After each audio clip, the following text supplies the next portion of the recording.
Ano kaya ang mangyayari kung ang lahat ng alam mo tungkol sa buhay, ang mga desisyong ipinagmamalaki mo at ang mga plano mong inakala mong perpekto ay biglang napatunayang hindi sapat o mas masahol pa, mali? Isang tanong na tumatagos sa puso. Paano kung ang karunungang hinahabol mo araw-araw ay hindi talaga ang tunay na karunungan na kailangan mo para mabuhay ng may layunin at kapayapaan? Paano kung sinabi ko sa iyo na may karunungan ng Diyos na higit pa sa anumang maiisip ng tao, isang karunungang hindi lamang nagbibigay liwanag sa dilim ng iyong mga tanong, kundi nagdudulot din ng pag-asa sa mga sandaling pakiramdam mo'y wala nang sagot? Isang karunungan na nakatago sa mga banal na salita, isang sikreto na iilan lamang ang nakakaunawa, ngunit kapag natuklasan mo, magbabago hindi lang ng isip mo, kundi ng buong buhay mo. Hindi ito tungkol sa pagiging matalino sa paningin ng mundo. Ito'y tungkol sa pagiging buhay sa paningin ng Diyos. Isipin mo ito, ang tao ay gumagawa ng tore ng kanyang mga plano, ngunit sa isang iglap, gumuho iyon sa harap ng hindi niya inaasahan. Ngunit ang karunungan ng Diyos, ito'y parang batong hindi natitinag, isang pundasyon na nagbibigay ng kalakasan kahit sa pinakamalakas na unos. Hindi ba't nakakapukaw ng kuryosidad na may ganitong kapangyarihan na naghihintay sa iyo, ngunit kailangan mong buksan ang puso mo para makita ito. Sa mga susunod na minuto, dadalhin kita sa isang paglalakbay kung saan matutuklasan natin kung bakit iba at bakit mas mataas ang karunungan ng Diyos kaysa sa ating mga iniisip. At baka, bago matapos itong video, maramdaman mo na siya mismo ang nagsalita sa iyo ngayon. Kaya bago tayo magsimula, hihilingin ko sa iyo, magkomento sa baba ng isang maikling pangungusap tungkol sa kung paano mo hinahabol ang karunungan sa buhay mo. Ang simpleng pagbabahagi mo nito ay magpapalakas sa iyong pananampalataya at magbibigay liwanag sa iba pang nanonood. Bukod dito, i-like mo rin ang video. Kapag ginawa mo ito, tinutulungan mo ang YouTube na maipakita ang mensaheng ito sa mas maraming tao na nangangailangan ng salita ng Diyos. Salamat sa puso mong handang magpalaganap ng liwanag. Sa pag-like at pag-subscribe mo, isinasama mo ang iyong sarili sa isang espiritual na paglalakbay.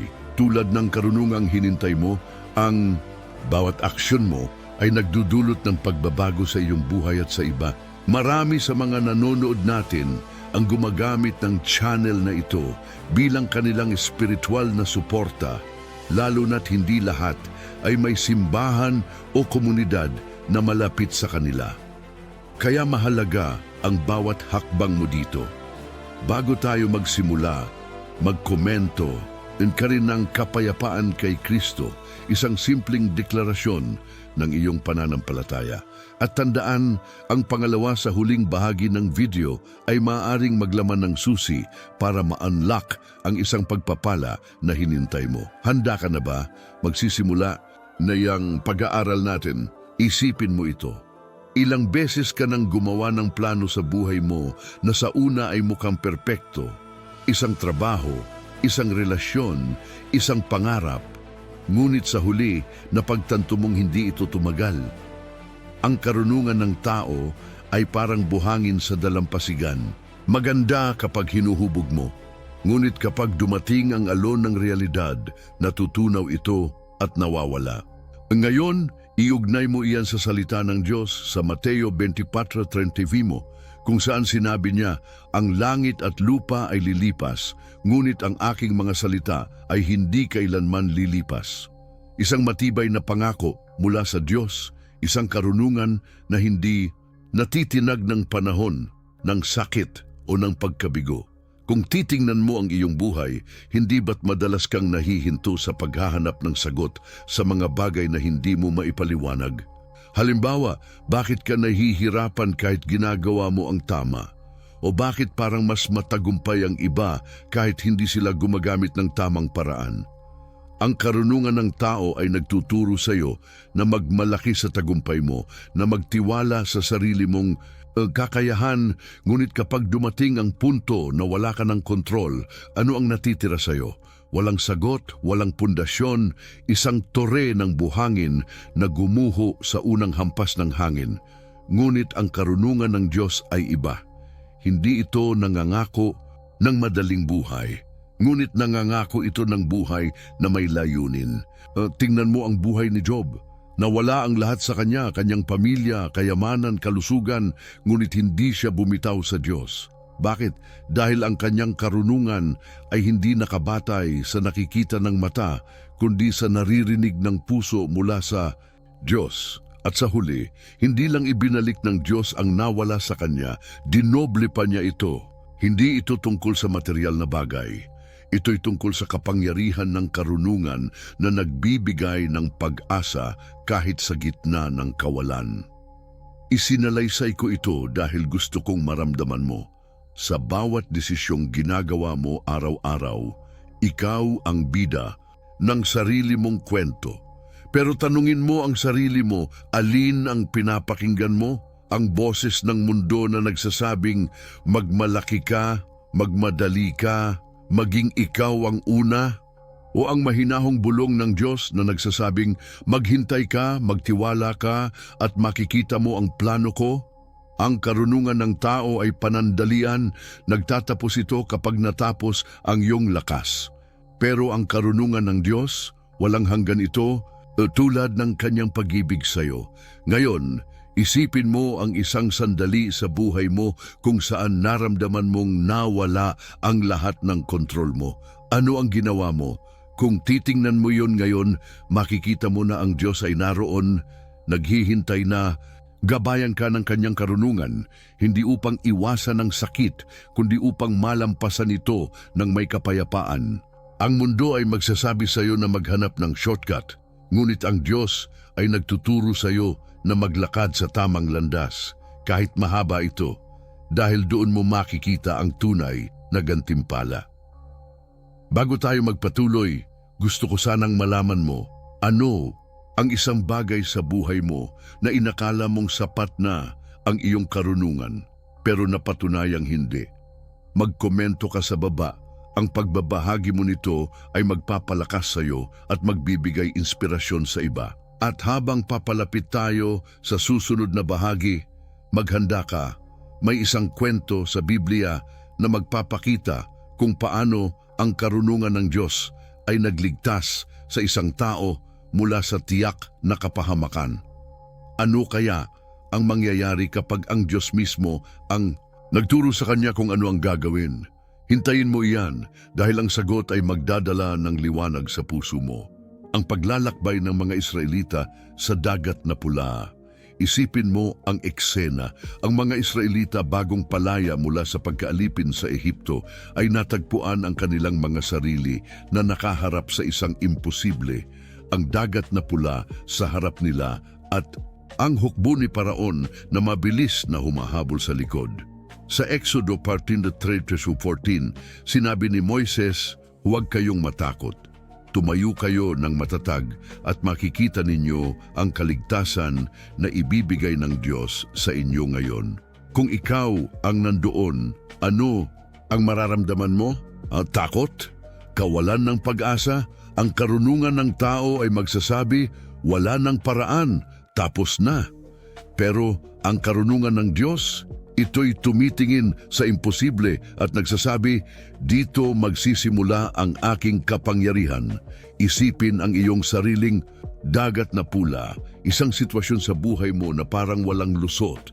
Maaaring ito'y isang sakit na sinabi ng doktor na hindi nagagaling, isang relasyong parang hindi na maayos, o isang pangarap na inakala mong tuluyan nang nawala.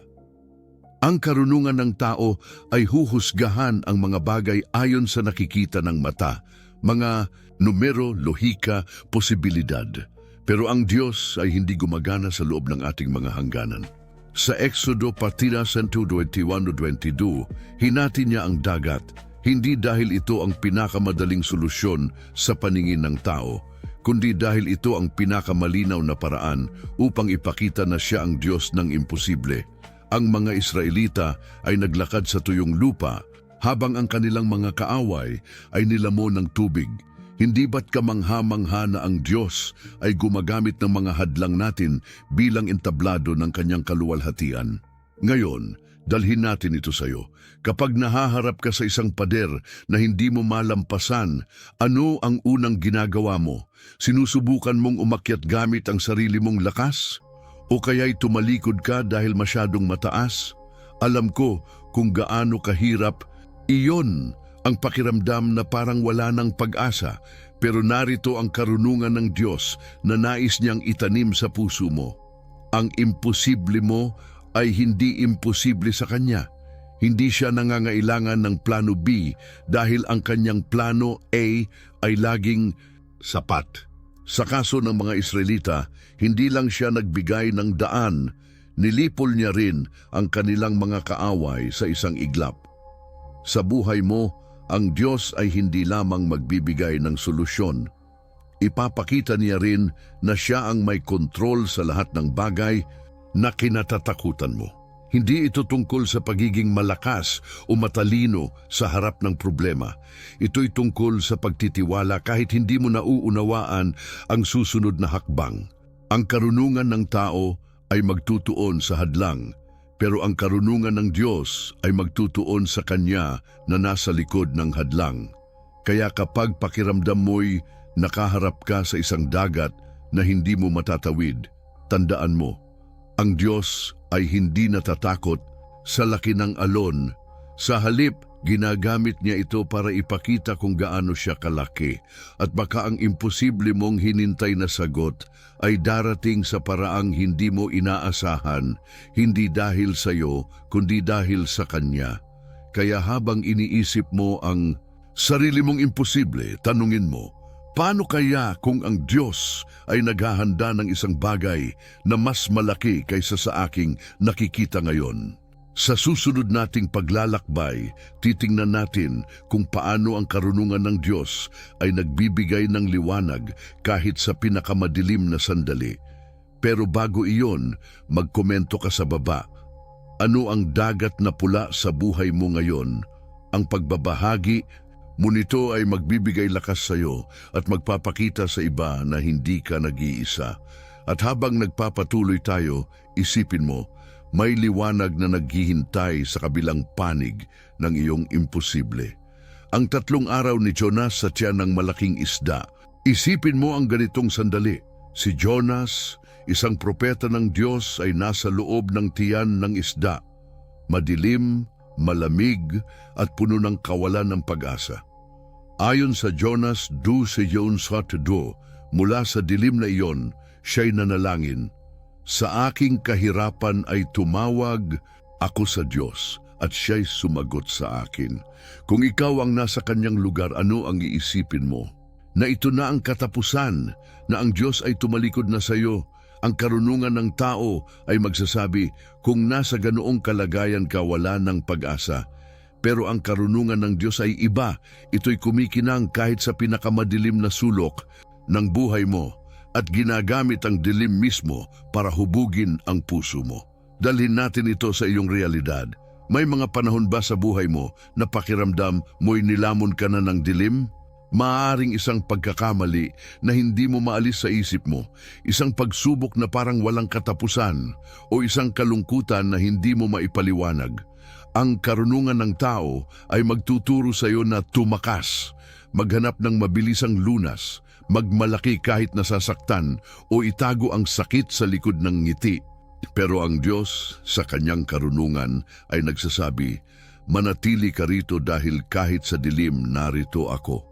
Sa Jonas 2:10, iniluwa si Jonas ng isda sa tuyong lupa, hindi dahil sa kanyang sariling galing, kundi dahil ang Diyos ay hindi pa tapos sa kanya. Ang 3 araw na iyon ay hindi parusa lamang, ito'y paghahanda para sa isang bagong simula. Ngayon, tingnan mo ang sarili mong tiyan ng isda. Alam ko kung gaano kabigat ang pakiramdam kapag parang wala kang makitang liwanag. Minsan, nagtatanong ka, Diyos, Bakit hinayaan mo akong dumaan dito? Pero narito ang lihim na nais ipakita ng Espiritu Santo.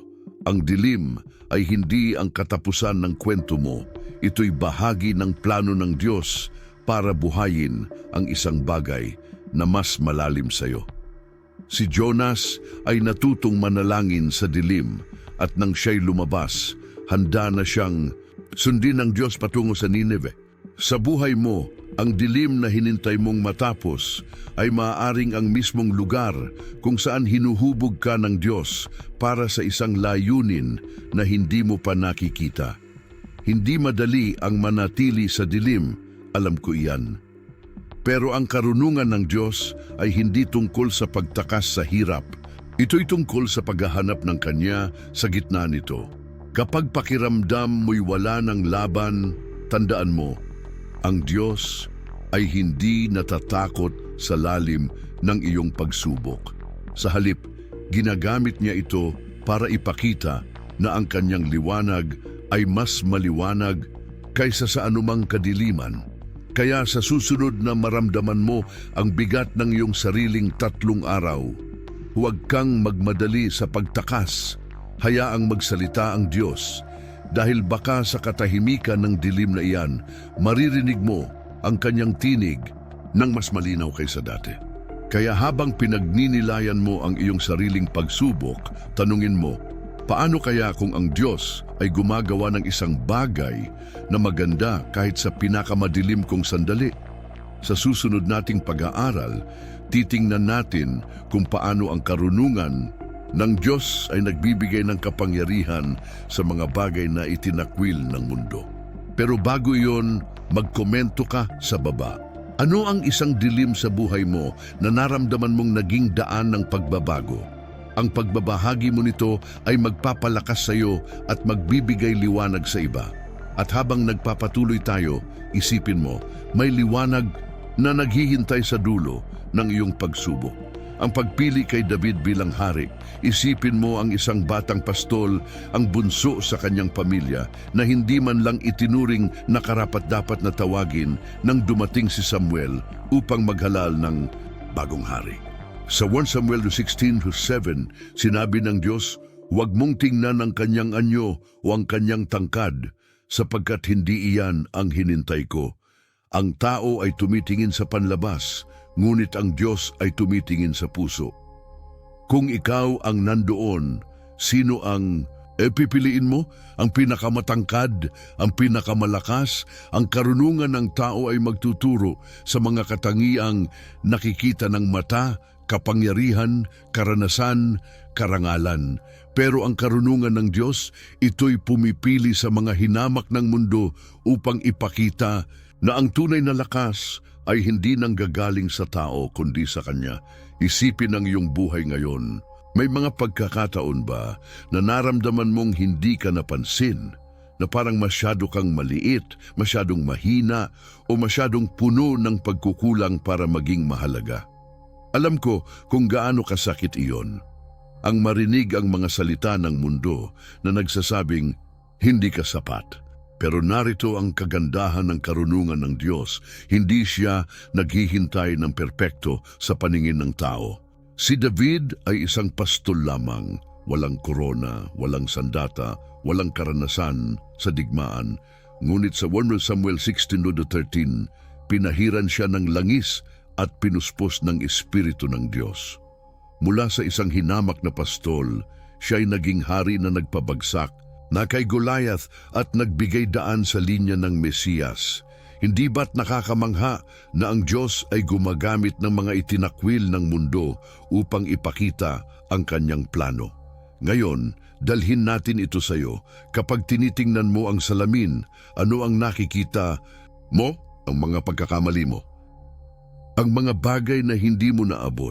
Ang karunungan ng tao ay magsasabi sa iyo na ang halaga mo ay nakasalalay sa iyong tagumpay, sa iyong itsura o sa sinasabi ng iba.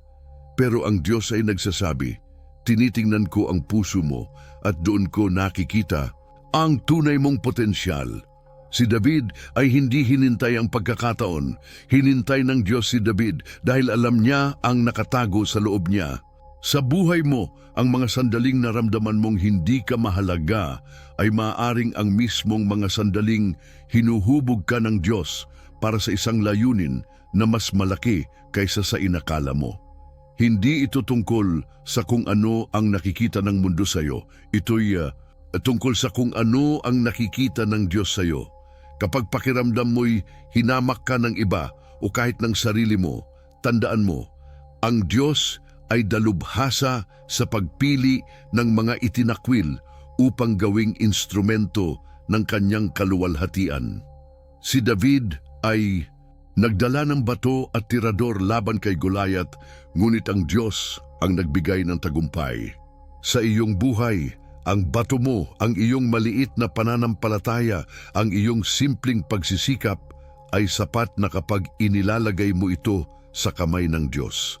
Kaya huwag kang matakot sa iyong kababaan dahil doon madalas nagtatago ang kanyang kapangyarihan. Kaya habang iniisip mo ang iyong sariling kwento, tanungin mo, paano kaya kung ang Diyos ay gumagamit ng aking mga kahinaan para sa isang bagay na hindi ko pa naiintindihan? Sa susunod nating pag-aaral, titingnan natin kung paano ang karunungan ng Diyos ay nagbibigay ng tunay na kapayapaan kahit sa gitna ng kaguluhan. Pero bago iyon, magkomento ka sa baba. Ano ang isang bagay sa iyo na inakala mong hindi mahalaga, pero naging mahalaga sa paningin ng Diyos? Ang pagbabahagi mo nito ay magpapalakas sa iyo at magbibigay pag-asa sa iba. At habang nagpapatuloy tayo, isipin mo, may darating na sandali na makikita mo ang plano niya sa iyo. Ang talinghaga ng alibughang anak. Isipin mo ang isang anak na tumalikod sa kanyang ama, hiniling ang kanyang mana, at ginugol ito sa isang buhay ng kasalanan hanggang sa natagpuan niya ang kanyang sarili na gutom, nag-iisa at nawalan ng lahat. Sa Lucas 15:17-18, sinabi ng alibughang anak, babangon ako at pupunta sa aking ama at sasabihin ko sa kanya, Ama, nagkasala ako laban sa langit at sa harap mo. Kung ikaw ang anak na iyon, magkakaroon ka ba ng lakas ng loob na bumalik? O baka isipin mo na huli na ang lahat? Ang karunungan ng tao ay magsasabi, hukuman ang nararapat sa iyo. Ayusin mo ang buhay mo bago ka humingi ng kapatawaran. Pero ang karunungan ng Diyos ay iba. Ito'y nag-aalok ng kapayapaan kahit sa gitna ng kaguluhan ng ating mga pagkakamali at hinintay tayo ng may bukas na mga bisig. Isipin ang iyong sariling paglalakbay. May mga pagkakataon ba na tumalikod ka, marahil hindi sa pisikal na paraan, kundi sa puso mo? Mga sandali na pinili mo ang sarili mong daan, hinabol ang mga bagay na inakala mong magdadala ng kaligayahan, pero sa huli ay naiwan kang walang laman. Alam ko kung gaano kabigat ang hatid ng kahihiyan, ang mga gabing iniisip mo, paano pa ako makakaharap sa Diyos pagkatapos nito? Pero narito ang kagandahan ng karunungan ng Diyos. Hindi siya nangangailangan ng perpektong anak para magbigay ng kapayapaan. Sa Lucas 15:20, nang makita ng ama ang kanyang anak mula sa malayo, tumakbo siya, niyakap siya, at hinintay siya ng walang kondisyon. Hindi ba't nakakamangha na ang Diyos ay hindi hinintay ang ating pagsisikap, siya mismo ang lumapit sa atin? Ngayon, dalhin natin ito sa iyo. Kapag nahihirapan kang makahanap ng kapayapaan sa iyong isip, sa iyong pamilya, sa iyong nakaraan, ano ang unang ginagawa mo? Sinusubukan mong ayusin ang lahat gamit ang sarili mong lakas? O kaya'y tinatakpan mo ang sakit sa pamamagitan ng abala? Ang karunungan ng tao ay magtuturo sa iyo na magmalaki kahit nasasaktan, na huwag ipakita ang kahinaan. Pero ang Diyos ay nagsasabi, bumalik ka sa akin at bibigyan kita ng kapayapaan na hindi maibibigay ng mundo. Ang alibughang anak ay hindi nagdala ng anuman kundi isang pusong handang magsisi, at iyon ay sapat na para sa Ama. Sa buhay mo, ang iyong pagbabalik kahit puno ng takot o hiya ay ang simula ng tunay na kapayapaan na hinintay mo. Hindi ito tungkol sa pagiging karapat-dapat. Ito'y tungkol sa pagtanggap ng biyaya na hindi natin kayang bayaran. Kapag pakiramdam mo'y masyado kang malayo para marinig ng Diyos, tandaan mo, ang Diyos ay hindi natatakot sa lalim ng iyong pagkukulang. Sa halip, ginagamit niya ito para ipakita na ang kanyang kapayapaan ay mas malakas kaysa sa anumang kaguluhan. Ang Ama sa talinghaga ay naghanda ng pista hindi dahil sa tagumpay ng anak, kundi dahil sa kanyang pagbabalik. Kaya sa susunod na maramdaman mo ang bigat ng iyong mga pagkakamali, huwag kang magtago, tumakbo ka pabalik sa Diyos dahil doon mo matutuklasan ang kapayapaan na hinintay ng puso mo. Kaya habang pinagninilayan mo ang iyong sariling pagbabalik, tanungin mo, paano kaya kung ang Diyos ay naghihintay sa akin ngayon? Handa na akong yakapin. Sa susunod nating pag-aaral, titingnan natin kung paano ang karunungan ng Diyos ay nagbibigay ng direksyon kahit sa mga oras ng pagkalito. Pero bago iyon, magkomento ka sa baba. Ano ang isang sandali sa buhay mo na naramdaman mong tinanggap ka ng Diyos kahit hindi mo ito inaasahan? Ang pagbabahagi mo nito ay magpapalakas sa iyo at magbibigay pag-asa sa iba. At habang nagpapatuloy tayo, isipin mo, may kapayapaan na naghihintay sa bawat hakbang patungo sa Kanya. Ang paglalakbay ni Pablo patungong Damasco, isipin mo si Pablo, orihinal na si Saulo, isang lalaking puno ng kumpiyansa, hinahabol ang mga tagasunod ni Kristo na may galak sa puso sa paniniwalang ginagawa niya ang tama. Sa mga gawa 9:3-4, habang papunta siya sa Damasco, biglang may liwanag mula sa langit ang kumislap sa paligid niya at siya'y bumagsak sa lupa at narinig ang isang tinig na nagsabi, "Saulo, Saulo, bakit mo ako pinag-uusig?" Kung ikaw, si Pablo, ano ang mararamdaman mo sa sandaling yon? Pagkalito, takot. Ang karunungan ng tao ay magsasabi, magpatuloy ka sa plano mo, alam mo na ang ginagawa mo. Pero ang karunungan ng Diyos ay iba.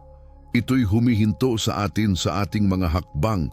Binubulag tayo sa ating sariling direksyon upang makita natin ang Kanyang tunay na daan. Isipin ang iyong sariling buhay ngayon. May mga pagkakataon ba na pakiramdam mo'y sigurado ka sa iyong ginagawa, sa iyong mga plano, sa iyong desisyon, pero biglang napagtanto mong nawawala ka pala? Alam ko kung gaano kalito yon, ang maramdaman na ang lahat ng itinayo mo ay biglang nag-iba ng anyo. Ang karunungan ng tao ay magtuturo sa iyo na magtiwala sa sarili mong pag-iisip, sa sarili mong lohika, kahit na humahantong ito sa mas malaking kaguluhan. Pero ang Diyos, sa Kanyang karunungan ay nagsasabi, hayaan mong ako ang magbigay ng direksyon kahit hindi mo ito nauunawaan ngayon. Sa mga gawa 9:8-9, si Pablo ay nabulag ng 3 araw, hindi bilang parusa, kundi bilang pagkakataon upang marinig ang Diyos ng malinaw. At mula sa pagkabulag na iyon, natagpuan niya ang tunay na layunin ng kanyang buhay. Ngayon, dalhin natin ito sa iyo. Kapag nahihirapan kang magpasya sa trabaho, sa relasyon, sa mga pangarap mo, ano ang unang ginagawa mo? Sinusubukan mong mag-isa, umaasa sa sarili mong kakayahan, o kaya'y hinintay mo ang opinyon ng iba? Alam ko kung gaano kahirap aminin na mali ang direksyon natin. Pero narito ang lihim na nais ipakita ng Diyos kapag nawala ka, doon siya pinakamalapit. Si Pablo ay hindi hinintay ang liwanag na mawala. Hinintay niya ang Diyos na magsalita, at nang magsalita siya, ang dating manguusig ay naging tagapagpahayag ng Ebanghelyo.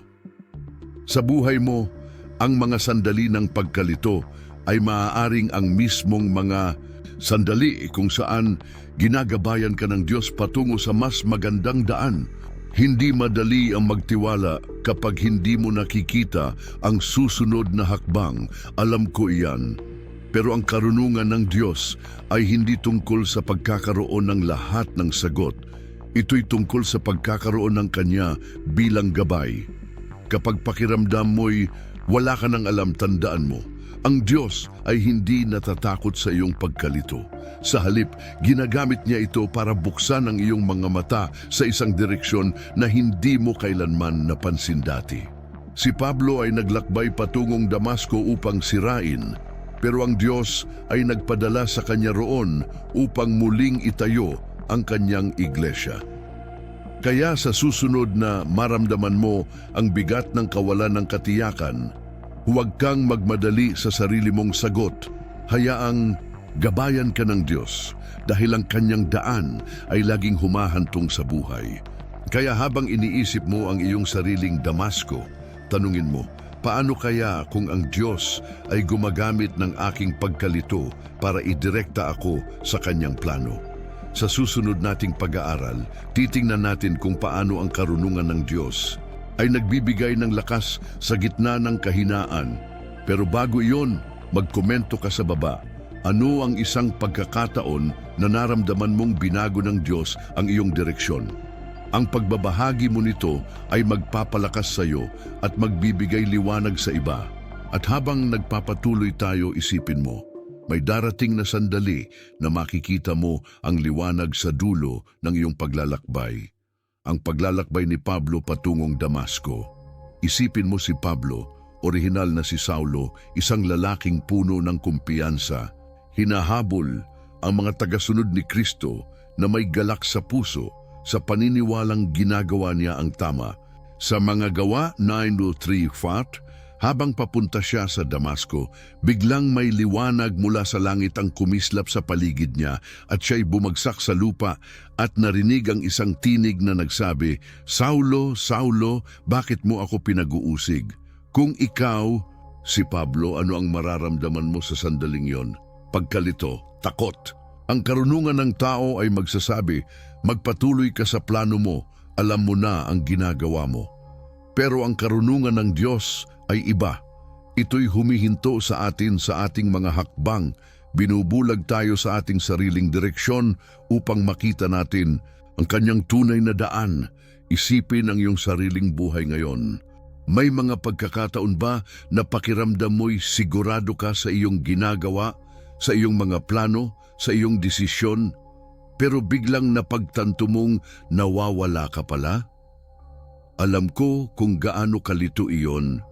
Ang maramdaman na ang lahat ng itinayo mo ay biglang nag-iba ng anyo.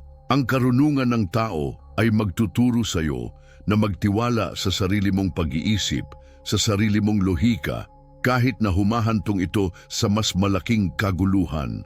Pero ang Diyos, sa kanyang karunungan, ay nagsasabi, hayaan mong ako ang magbigay ng direksyon, kahit hindi mo ito nauunawaan ngayon. Dahil sa mga gawa 9:8-9, si Pablo ay nabulag ng 3 araw, hindi bilang parusa, kundi bilang pagkakataon upang marinig ang Diyos ng malinaw. At mula sa pagkabulag na iyon, natagpuan niya ang tunay na layunin ng kanyang buhay. Ngayon, dalhin natin ito sa iyo. Kapag nahihirapan kang magpasya sa trabaho, sa relasyon, sa mga pangarap mo, ano ang unang ginagawa mo? Sinusubukan mong mag-isa, umaasa sa sarili mong kakayahan, o kaya'y hinintay mo ang opinyon ng iba? Alam ko kung gaano kahirap aminin na mali ang direksyon natin, pero narito ang lihim na nais ipakita ng Diyos. Kapag nawala ka, doon siya pinakamalapit. Si Pablo ay hindi hinintay ang liwanag na mawala. Hinintay niya ang Diyos na magsalita. At nang magsalita siya, ang dating mang-uusig ay naging tagapagpahayag ng Ebanghelyo. Sa buhay mo, ang mga sandali ng pagkalito ay maaaring ang mismong mga sandali kung saan ginagabayan ka ng Diyos patungo sa mas magandang daan. Hindi madali ang magtiwala kapag hindi mo nakikita ang susunod na hakbang. Alam ko iyan. Pero ang karunungan ng Diyos ay hindi tungkol sa pagkakaroon ng lahat ng sagot. Ito'y tungkol sa pagkakaroon ng Kanya bilang gabay. Kapag pakiramdam mo'y wala ka ng alam, tandaan mo, ang Diyos ay hindi natatakot sa iyong pagkalito. Sa halip, ginagamit niya ito para buksan ang iyong mga mata sa isang direksyon na hindi mo kailanman napansin dati. Si Pablo ay naglakbay patungong Damasco upang sirain, pero ang Diyos ay nagpadala sa kanya roon upang muling itayo ang kanyang iglesia. Kaya sa susunod na maramdaman mo ang bigat ng kawalan ng katiyakan, huwag kang magmadali sa sarili mong sagot. Hayaang gabayan ka ng Diyos dahil ang kanyang daan ay laging humahantong sa buhay. Kaya habang iniisip mo ang iyong sariling Damasco, tanungin mo, paano kaya kung ang Diyos ay gumagamit ng aking pagkalito para idirekta ako sa kanyang plano? Sa susunod nating pag-aaral, titingnan natin kung paano ang karunungan ng Diyos ay nagbibigay ng lakas sa gitna ng kahinaan. Pero bago iyon, magkomento ka sa baba. Ano ang isang pagkakataon na naramdaman mong binago ng Diyos ang iyong direksyon? Ang pagbabahagi mo nito ay magpapalakas sa iyo at magbibigay liwanag sa iba. At habang nagpapatuloy tayo, isipin mo, may darating na sandali na makikita mo ang liwanag sa dulo ng iyong paglalakbay. Ang pagkabuhay muli ni Lazarus. Isipin mo ang isang pamilya na puno ng kalungkutan, si Maria at Marta na nawalan ng kanilang kapatid na si Lazarus na 4 na araw nang nakalibing. Sa Juan 11:21-22, sinabi ni Marta kay Jesus, Panginoon, kung narito ka lamang, hindi sana namatay ang aking kapatid. O kung ikaw ang nasa kanilang lugar, ano ang iisipin mo? Na huli na ang lahat? Na ang Diyos ay hindi na makakagawa ng paraan? Ang karunungan ng tao ay magsasabi, ang patay ay patay na, walang pag-asa sa libingan. Pero ang karunungan ng Diyos ay iba. Ito'y nagbibigay buhay kahit sa mga bagay na itinuring nating wala ng pag-asa at ginagamit ang kamatayan mismo bilang pintuan ng kanyang himala. Isipin ang iyong sariling libingan. Ano ang bagay sa buhay mo na inakala mong tapos na, isang pangarap na inilibing mo, isang relasyon na itinuring mong hindi na maibabalik, o isang bahagi ng puso mo na nawalan na ng buhay? Alam ko kung gaano kabigat ang pakiramdam kapag sinabi ng mundo, wala nang magagawa diyan. Ang karunungan ng tao ay magtuturo sa iyo na magpatuloy na lang, kalimutan ang nawala at huwag nang umasa. Pero ang Diyos sa kanyang karunungan ay nagsasabi, hindi pa tapos ang kwento. Sa Juan 11:43-44, tinawag ni Jesus, Lazarus, lumabas ka! At ang lalaking 4 na araw ng patay ay lumabas ng buhay mula sa libingan. Hindi ba't nakakamangha na ang Diyos ay hindi natatakot sa lalim ng ating mga libingan? Siya ang Diyos na nagbibigay buhay sa mga patay. Ngayon dalhin natin ito sa iyo. Kapag tinitingnan mo ang mga bagay na inilibing mo sa puso mo, mga pangarap, pag-asa o kahit pananampalataya, ano ang unang nararamdaman mo? Pagsuko, kalungkutan? Alam ko ang hapdi ng pag-asa na nawala, ang mga sandaling nagtatanong ka, Diyos, bakit hindi mo ito iniligtas? Pero narito ang lihim na nais ipakita ng Espiritu Santo. Ang Diyos ay dalubhasa sa pagkabuhay muli. Si Lazarus ay hindi hinintay ang kanyang sariling lakas para bumangon. Hinintay niya ang tinig ni Jesus. Sa buhay mo, ang mga bagay na itinuring mong patay ay maaaring ang mismong mga bagay na hinintay ng Diyos upang buhayin sa paraang hindi mo inaasahan. Hindi madali ang magtiwala kapag ang lahat ay mukhang nawala na. Alam ko iyan. Pero ang karunungan ng Diyos ay hindi tungkol sa pag-asa sa nakikita ng mata. Ito'y tungkol sa pag-asa sa Kanya na hindi napipigilan ng kamatayan. Kapag pakiramdam mo'y wala ng buhay ang isang bahagi ng iyong kwento, tandaan mo, ang Diyos ay hindi natatakot sa lalim ng iyong libingan. Sa halip, ginagamit niya ito para ipakita na ang kanyang kapangyarihan ay mas malaki kaysa sa anumang pag-asa na nawala. Si Lazarus ay bumangon hindi para sa kanyang sarili, kundi para ang iba ay maniwala kay Jesus. Kaya sa susunod na maramdaman mo ang bigat ng isang patay na sitwasyon, huwag kang matakot. Hayaang tawagin ito ng Diyos pabalik sa buhay dahil ang kanyang tinig ay may kapangyarihang baguhin ng lahat.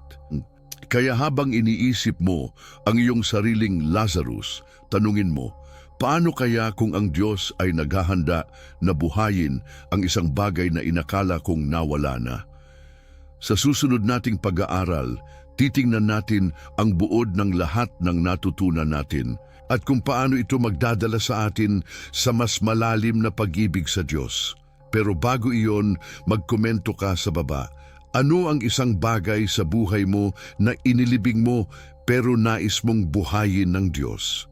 Ang pagbabahagi mo nito ay magpapalakas sa iyo at magbibigay liwanag sa iba. At habang nagpapatuloy tayo, isipin mo, may darating na sandali na makikita mo ang buhay sa mga bagay na inakala mong tapos na. Binabati kita kaibigan, sa pag-abot mo hanggang dito, hindi lahat ay may ganitong puso ang manatili, makinig, at hayaang magsalita ang Diyos sa loob ng mga minutong ito. Sa paglalakbay natin sa bakit iba ang karunungan ng Diyos sa karunungan ng tao, nakita natin kung paano siya naghahanda sa paghihintay, nagbibigay ng daan sa imposible, nagniningning sa dilim, pumipili sa hinamak, nag-aalok ng kapayapaan, nagbibigay ng direksyon, nagpapalakas sa kahinaan at nagbibigay buhay sa patay.